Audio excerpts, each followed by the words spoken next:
Well, I said I would talk about some girls that we would pick up.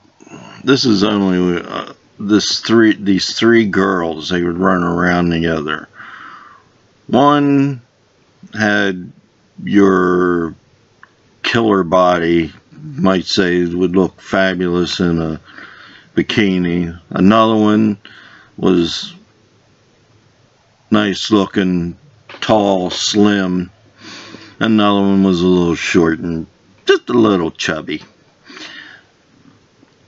But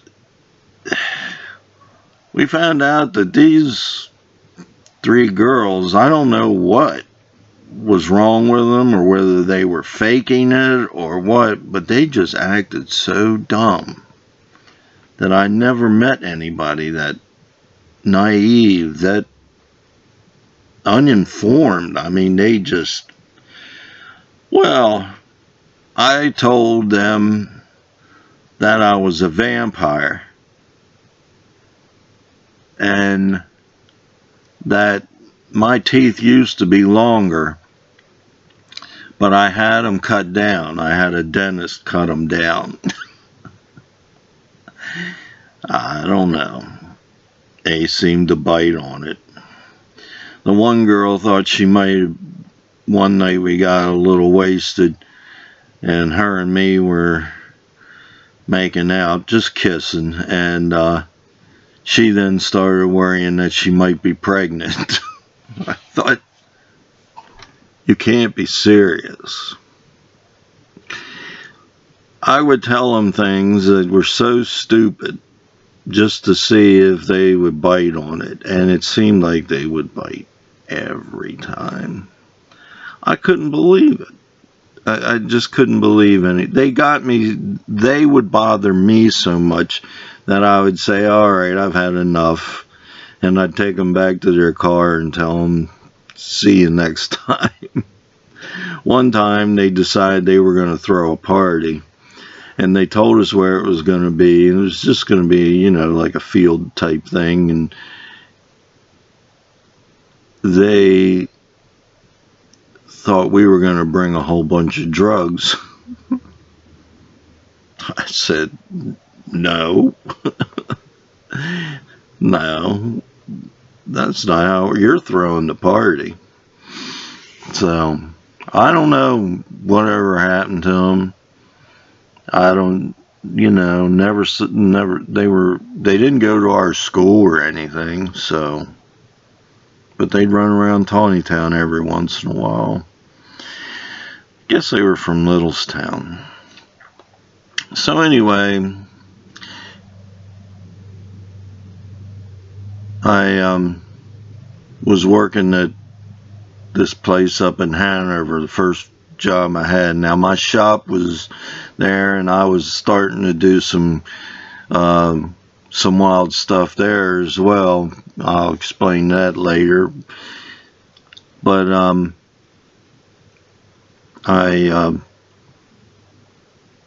got an offer while I was working there at this place up in Hanover to come to work for Worthington Pump, which is now FlowServe. Is in Tawnytown, so I mean, like, I only had to drive like 3 miles and I was at work. And I wasn't going to operate machinery. I was actually going to be in the office. I was going to be a methods and standards engineer. And it sounded pretty cool, except back then, office people were still wearing, you know, ties and stuff like that. Well, I made sure that wasn't a requirement because I wasn't going to wear no damn tie. And that was acceptable. And when I got there, this my first day, you know, I'm in my blue jeans and I drove a motorcycle, so I had my helmet and stuff like that. I know I'd swap back and forth, but most of the 2 weeks I was there, I was on my motorcycle or my brother's motorcycle. Just depends on which one was running. the guy I was working with was going to retire in a couple years. And they called me because I had put an application in there, and of course, I was out of college and I had an associate degree in toolmaking technology, so actually I was a good fit for the job.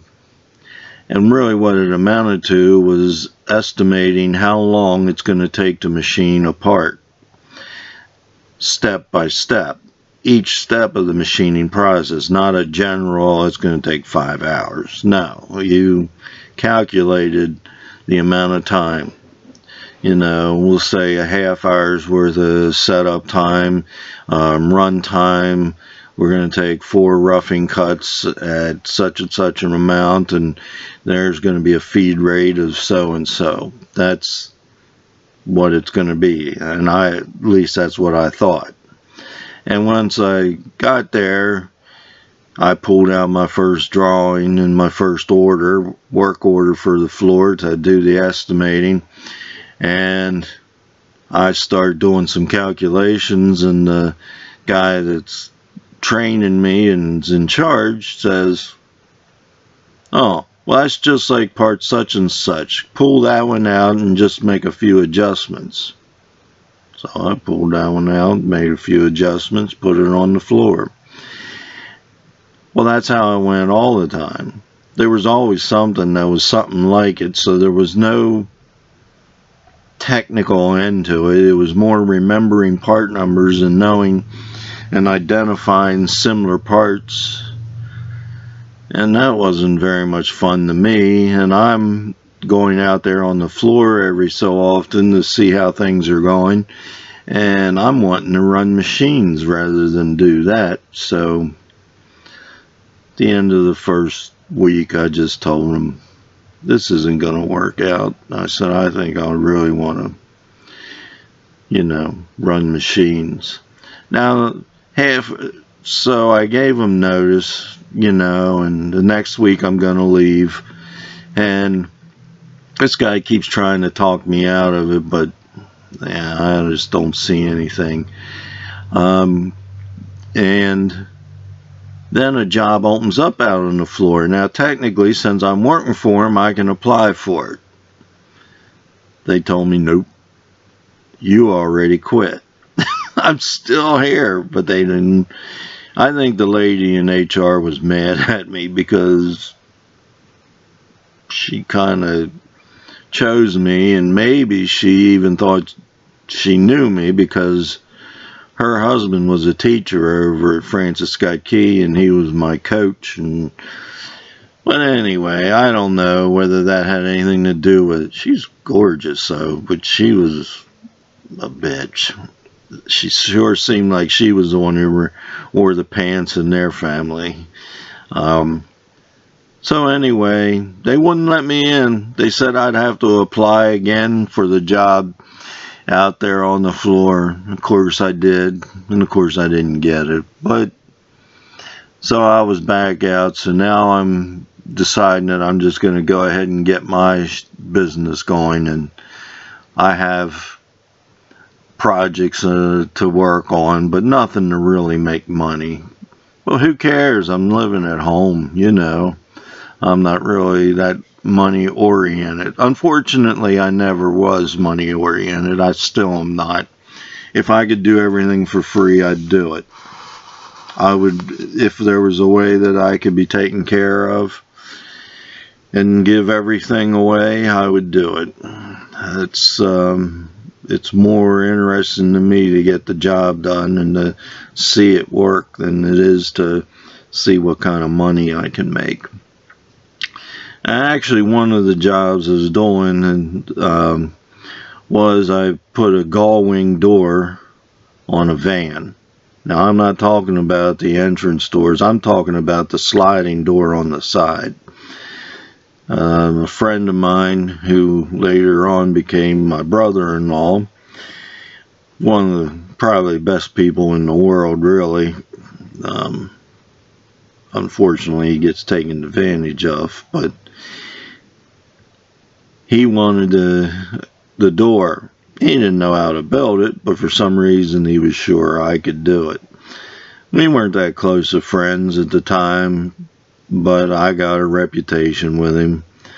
In fact, one time he had brought his heads down to Mike Mathias's to have them redone, and while they were there I went ahead and ported them, and I believe I did that for free.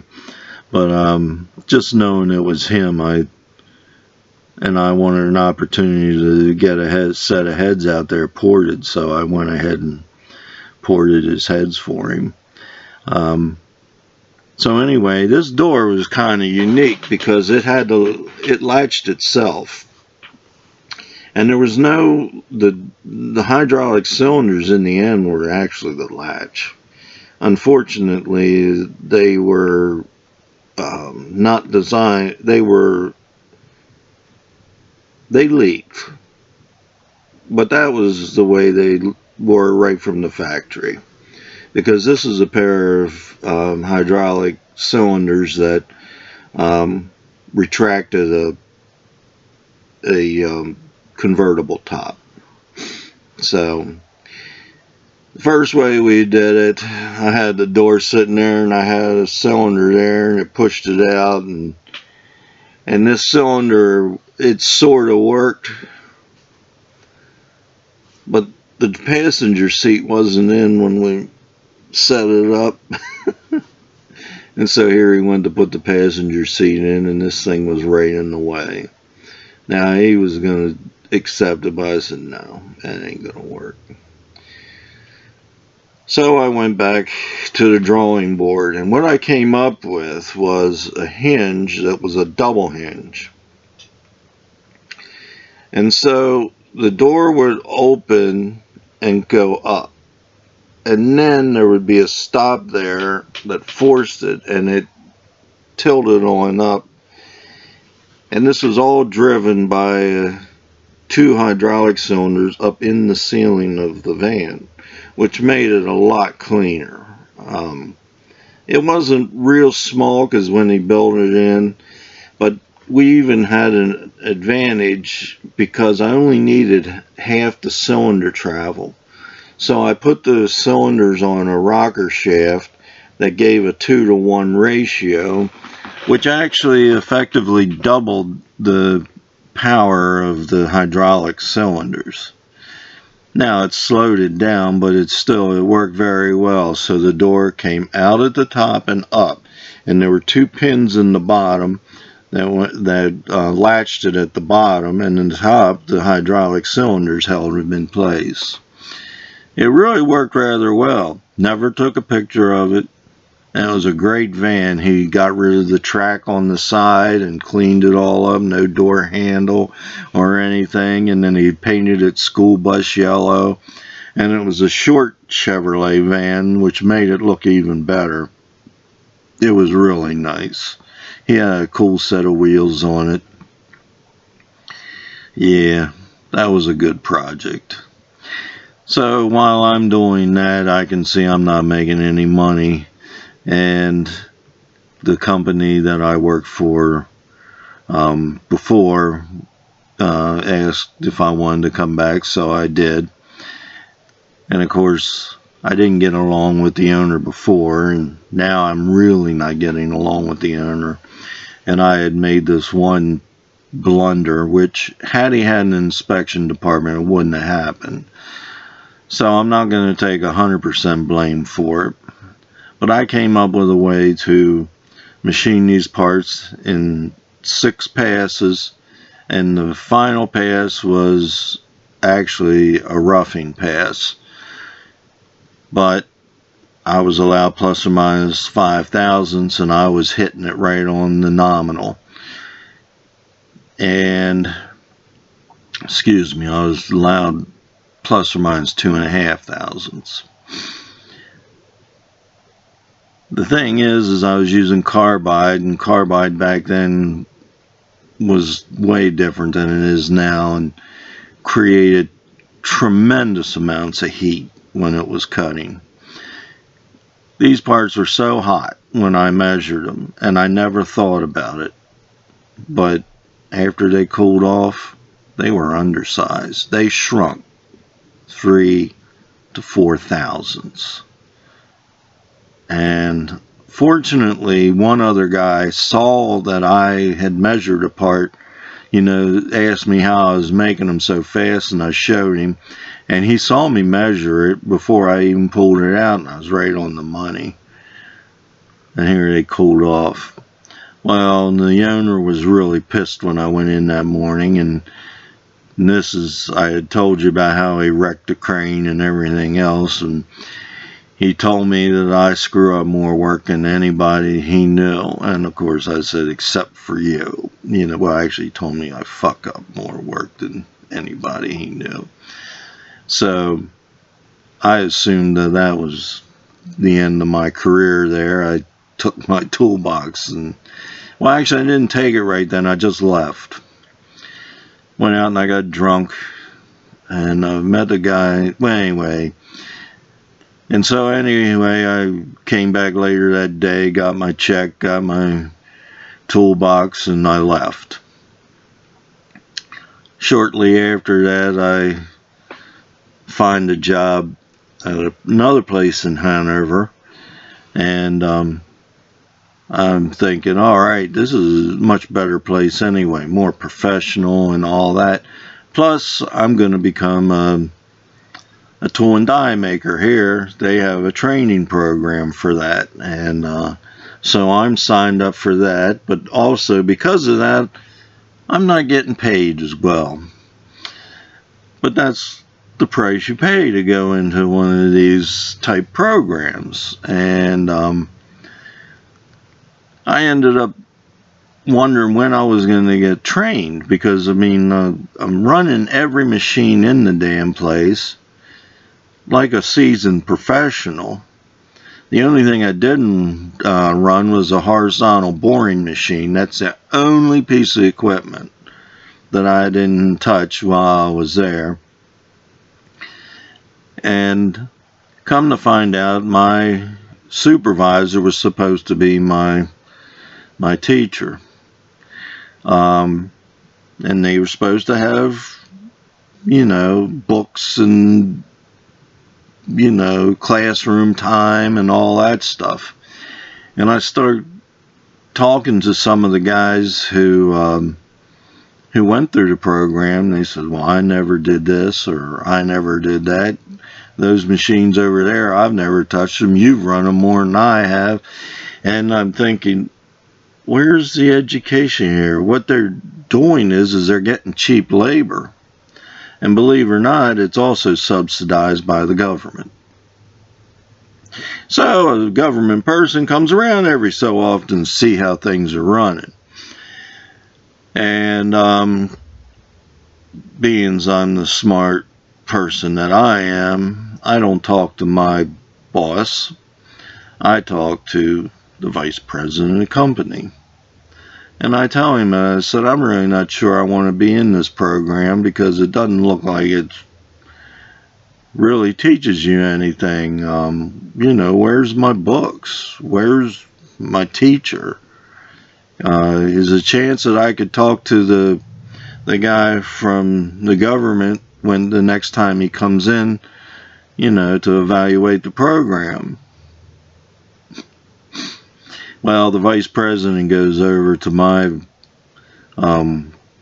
boss and says, fire him right now. So that was the end of my career there.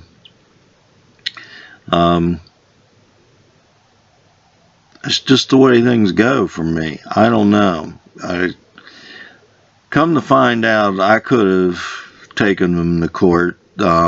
The unemployment board wanted to, but I got another job relatively quickly after that. Next time around, I'll talk about the job, my first car I ever bought. I say bought, in other words, one that was running, inspected, ready to go, and my wife-to-be. So, talk to you next time.